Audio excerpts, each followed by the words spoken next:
जैन साथियों, आज हम लोग का मैट्रिक्स जो कंप्लीट हुआ है उसके बाद हम लोग आज से डिटर्मिनेंट देखने वाले हैं। तो डिटर्मिनेंट में जितना थ्योरेटिकल कंडीशन है शुरू के एक्सरसाइजों का, उसके लिए आज थोड़ा सा जो भी कंडीशन बनता है उसको सॉल्व करने के लिए उस सब के सब कंडीशन को हम लोग समझने का प्रयास करेंगे।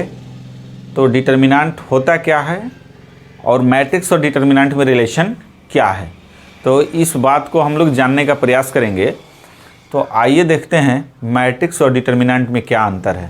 तो आप एक चीज़ पे आप ख्याल करेंगे तो आपको पता चलेगा, मैट्रिक्स को आप चाहें तो डिटर्मिनेंट के फॉर्म में कन्वर्ट कर सकते हैं, बट अगर मैट्रिक्स कोई है उस मैट्रिक्स को आप अपने ज़रूरत के अनुसार डिटर्मिनेंट में चेंज कर सकते हैं, बट डिटर्मिनेंट को कभी भी मैट्रिक्स के रूप में नहीं बदल सकते हैं।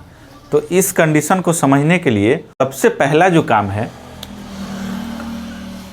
अगर कोई a = 2 4 3 2, एक एग्जाम्पल हम लोग देख रहे हैं, अगर इसको आप डिटर्मिनेंट में बदलेंगे तो ये 2 3 4 2 ये डिटर्मिनेंट में चेंज हो जाएगा। लेकिन यही कहीं मैं डायरेक्ट डिटर्मिनेंट ही दिया होता, अगर आपसे पूछा जाए कि कोई डिटर्मिनेंट है उसको मैट्रिक्स के फॉर्म में आप चेंज कीजिए, तो कभी भी डिटर्मिनेंट को मैट्रिक्स में नहीं बदला जा सकता है। लेकिन मैट्रिक्स को आप अपने ज़रूरत के अनुसार डिटर्मिनेंट में चेंज कर सकते हैं। तो मैट्रिक्स डिटर्मिनेंट का कुछ प्रॉपर्टीज़ है, उस प्रॉपर्टी को देखेंगे। तो इसमें सबसे जो पहला प्रॉपर्टी है, पहला नंबर प्रॉपर्टी ये है कि अगर कोई डिटर्मिनेंट है, डिटर्मिनेंट का नोटेशन डेल्टा से कर रहे हैं, a1 b1 c1 a2 b2 c2 a3 b3 c3, ऐसे कोई डिटर्मिनेंट दिया है। अगर इस डिटर्मिनेंट का आप एक्सपेंड कीजिएगा, उसका सॉल्यूशन कीजिएगा, तो जो इसका वैल्यू आएगा, रो के अलोंग आप इसको सॉल्व करें या एक नंबर पे हम आपको सॉल्व a1 2 3 4 5 6 7 8 9, ये कोई डिटर्मिनेंट हो गया। इस डिटर्मिनेंट का अगर आप सॉल्यूशन करते हैं, तो अगर r1 के अलोंग इसका सॉल्यूशन अगर आप कर रहे हैं, यानी फर्स्ट लाइन के अलोंग इसका आप सॉल्यूशन कर रहे हैं, तो अगर r1 के अलोंग इसका वैल्यू 50 आ रहा है, सपोज r1 के अलोंग इसका वैल्यू सपोज 50 आ रहा है, अगर वही आप इस लाइन के अलोंग हल करेंगे c1 के अलोंग, तो भी आपको 50 ही मिलेगा। ऐसे मान के चल रहे हैं, ऐसे क्या आएगा हमको पता नहीं है, अप्रॉक्स मान लिए हैं कि इसका वैल्यू सपोज ये आए तब क्या होगा। तो ये मान के चलेंगे आप, किसी भी रो के अलोंग किसी डिटर्मिनेंट का सॉल्व करने के बाद जितना आंसर आएगा, वही आंसर किसी भी कॉलम के अलोंग आप सॉल्व करें तो भी आएगा। तो किसी भी डिटर्मिनेंट या किसी भी रो या किसी भी कॉलम के अलोंग किसी डिटर्मिनेंट को आप सॉल्व करते हैं तो वैल्यू में कोई चेंजिंग नहीं आएगा। तो अगर ये r1 के अलोंग हल किए तो जो आएगा वही c1 के अलोंग हल करेंगे तो भी आएगा। इसका सॉल्यूशन, अगर आप c3 के अलोंग इसका सॉल्यूशन कर रहे हैं इस डिटर्मिनेंट का, तो जो आएगा वही r3 के अलोंग करेंगे तो भी आएगा।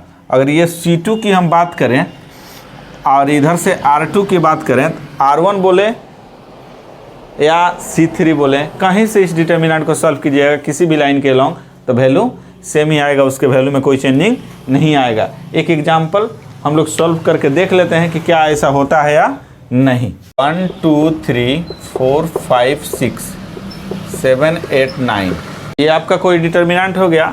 इस डिटर्मिनेंट का हम अगर r1 के अलोंग सॉल्यूशन करें तो 1 हो गया, तो 45 माइनस 48, पहला प्लस होता है, दूसरा माइनस, तीसरा प्लस। इसके विषय में बारी बारी से हम लोग चर्चा करेंगे। अगर 2 के अलोंग आप सॉल्व करते हैं, चलिए डायरेक्ट ही आप समझ लेंगे, बस इतना ही से आपको समझना है कि अगर इस 1 2 3 के अलोंग हल करके आप सॉल्यूशन इसका देखेंगे, जितना आएगा उतना ही इसके अलोंग भी आएगा। किसी एक के अलोंग दोनों आपस में इक्वल होता है।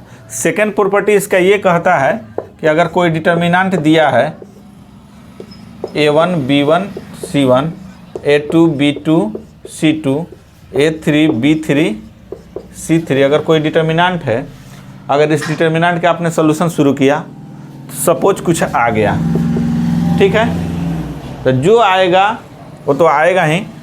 अगर इसमें चाहें तो आप इंटरचेंज का भी फैसिलिटी लगा सकते हैं। अगर R1 के पोजीशन पर R2 लिख दें, R2 के पोजीशन पर R1 लिख दें, तो आगे आपको माइनस लगाना होगा, ठीक है ना। तो आप चाहें तो आप A2 B2 C2 A1 B1 C1 A3 B3 C3। तो जो यहाँ वैल्यू आएगा, अगर मान लेते हैं सपोज 85 आया है तो इधर आएगा तो -50, सिर्फ माइनस का अंतर आ जाएगा इंटरचेंज करने के बाद, ठीक है ना। यहाँ आपको ये नेगेटिव देगा। आप चाहें तो इंटरचेंज कर सकते हैं, लेकिन आगे वैल्यू माइनस आपको लगाना पड़ेगा, ठीक है ना। थर्ड क्या कह रहा है, थर्ड नंबर कह रहा है प्रॉपर्टी, इंटरचेंज करने के बाद इसको डेल्टा 1 मानते हैं बाबू, तो ये दोनों आपस में बराबर होगा, delta equal to minus delta 1 हो जाएगा। थर्ड नंबर प्रॉपर्टी पे अब आते हैं। थर्ड नंबर प्रॉपर्टी ये कह रहा है, अगर डेल्टा इक्वल टू, डेल्टा मतलब कोई डिटर्मिनेंट दिया है A1 B1 C1 A2 B2 C2 A3 B3 C3, अगर इस डिटर्मिनेंट में इसको कुछ वैसे बना देते हैं, अगर 2 रो या 2 कॉलम, यहाँ तो रो इक्वल किए हुए हैं, अगर कोई डिटर्मिनेंट दिया है, उस डिटर्मिनेंट का 2 रो या 2 कॉलम एक समान हो जाए तो उस डिटर्मिनेंट का वैल्यू 0 हो जाता है। जब भी कोई 2 रो या 2 कॉलम इक्वल हो जाए तो उस डिटर्मिनेंट का वैल्यू क्या हो जाता है, 0 हो जाता है। हमेशा आपको याद रखना है कि जब कोई डिटर्मिनेंट दिया है, उस डिटर्मिनेंट में 2 रो, नंबर ऑफ रो और नंबर ऑफ कॉलम इक्वल हो जाए, किसी भी 2, कहने का अर्थ है कि कोई डिटर्मिनेंट दिया है, उस डिटर्मिनेंट का कोई रो जो है वही अगर R1 के पोजीशन पर, वही अगर सेम R2 के पोजीशन पे है, यानी 2 रो इक्वल हो जाए या 2 कॉलम आपस में इक्वल हो जाए, तो उस डिटर्मिनेंट का वैल्यू 0 माना जाता है। अगर कोई डिटर्मिनेंट दिया है, उस डिटर्मिनेंट का कोई भी 2 कॉलम आपस में इक्वल हो जाए या कोई भी 2 रो आपस में इक्वल हो जाए, तो उस कंडीशन में उस डिटर्मिनेंट का वैल्यू क्या माना जाएगा, 0 माना जाता है। नंबर थर्ड ये आपका प्रॉपर्टी है, आप इसको ध्यान में रखेंगे। नंबर 4 पे आते हैं। कोई determinant A1 B1 C1 A2 B2 C2 A3 B3 C3 दिया है, आपको ज़रूरत में अगर इस कंडीशन में, जैसे अगर कुछ नहीं ऐसे दिया है, अगर इसका वैल्यू सपोज मान लेते हैं 50 ही आ जाए, ऐसे तो आएगा नहीं ABCD, अगर नंबर इसके पोजीशन पर रहता है, समझने के लिए आपको सिर्फ ये बात बोल रहे हैं। अगर कोई नंबर यहाँ अगर 5 से इसमें मल्टीप्लाई कर दें हम इस डिटर्मिनेंट में, तो कोई एक रो में या कोई एक कॉलम में करना होगा आपको।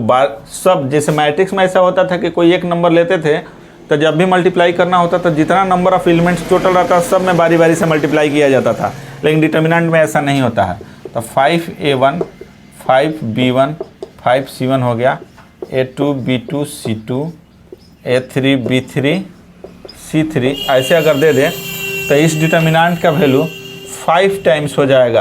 अगर फिर जितना आया है और जितना नंबर से अगर मल्टीप्लाई करते हैं तो उतना टाइम्स हो जाएगा। अगर कोई नंबर कांस्टेंट अगर रहता, अगर इसी पोजीशन पर अगर k टाइम्स कहता, तो यहाँ k लिख देते, K1 K B1 K C1 A2 A3 B2 B3 C2 C3। तो इस कंडीशन में k इंटू जो आता वैल्यू उतना आप लिख देते। तो कोई नंबर से आप मल्टीप्लाई करते हैं तो उस नंबर का उतना टाइम्स उस डिटर्मिनेंट का वैल्यू हो जाता है। चलिए नंबर आगे देखें। कोई डिटर्मिनेंट बाबू दिया है A1 K B1 K, कोई L M N कर देते हैं, L M N A2 B2 C2 A3 B3 C3, ऐसे कुछ दिया है बाबू। अगर बीच में प्लस का साइन दिया है तो आप अपने ज़रूरत के अनुसार चाहें तो इसको 2 पार्ट्स में लिख सकते हैं। बीच में प्लस रहे तो प्लस दीजिएगा, माइनस रहे तो कैसे लिखेंगे, A1 A2 A3 B1 B2 B3 C1 C2 C3 plus L A2 A3 M B2 B3 N C2 C3।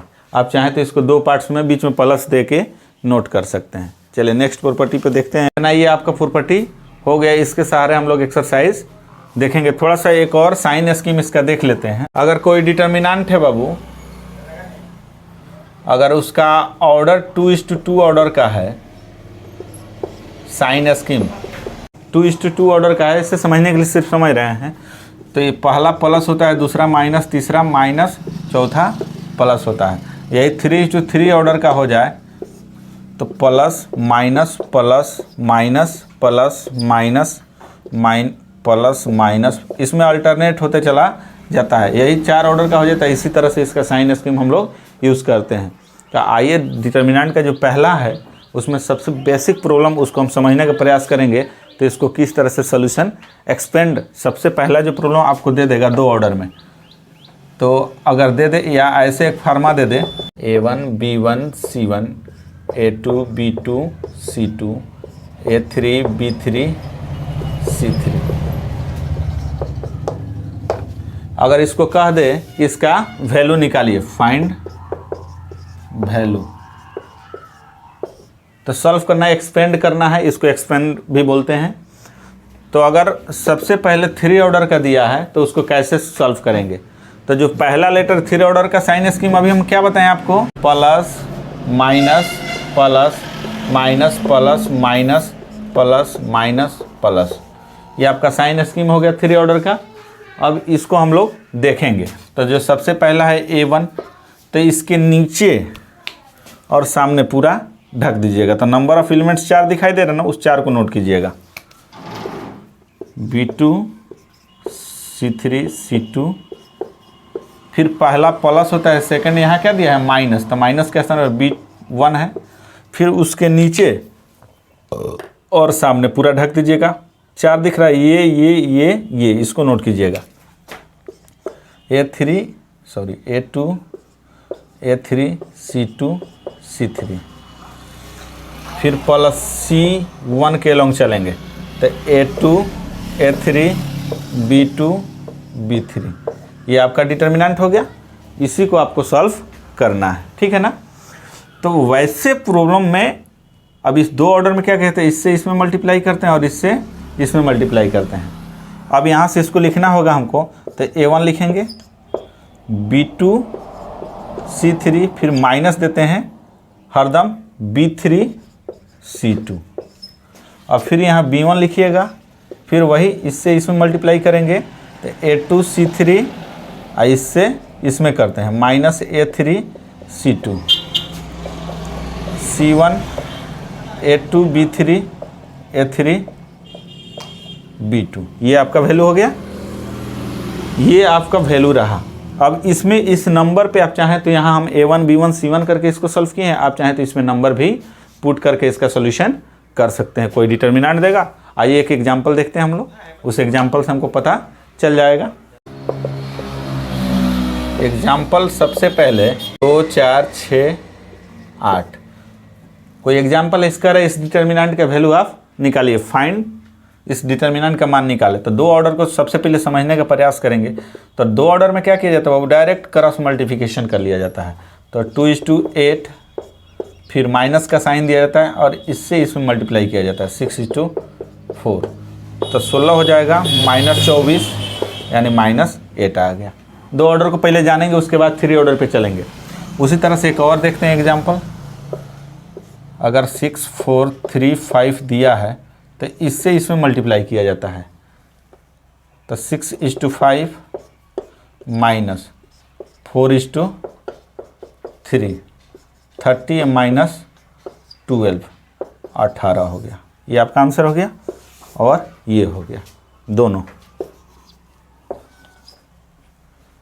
ये रहा आंसर। इस तरह का प्रॉब्लम अगर आता है तो 2 ऑर्डर में आपको कुछ नहीं करना है, डायरेक्ट क्रॉस मल्टीप्लिकेशन करना है। तो इसमें साइन स्कीम का कोई रोल नहीं है, चूँकि ऐसे ही अपने आप सेटिंग हो जाता है। पहले का कॉलम, पहला आप डायगोनल उठाएंगे, इसमें मल्टीप्लाई कर लेंगे, फिर माइनस देंगे, सेकंड डायगोनल में कर लेंगे। अगर A3 ऑर्डर का होता है तो उसका कैसे करेंगे वो देखेंगे। 1 2 3 4 5 6 7 8 9, कोई ये डिटर्मिनेंट दिया है। इस डिटर्मिनेंट में पहला लेटर क्या है 1, उसको लिख दीजिएगा।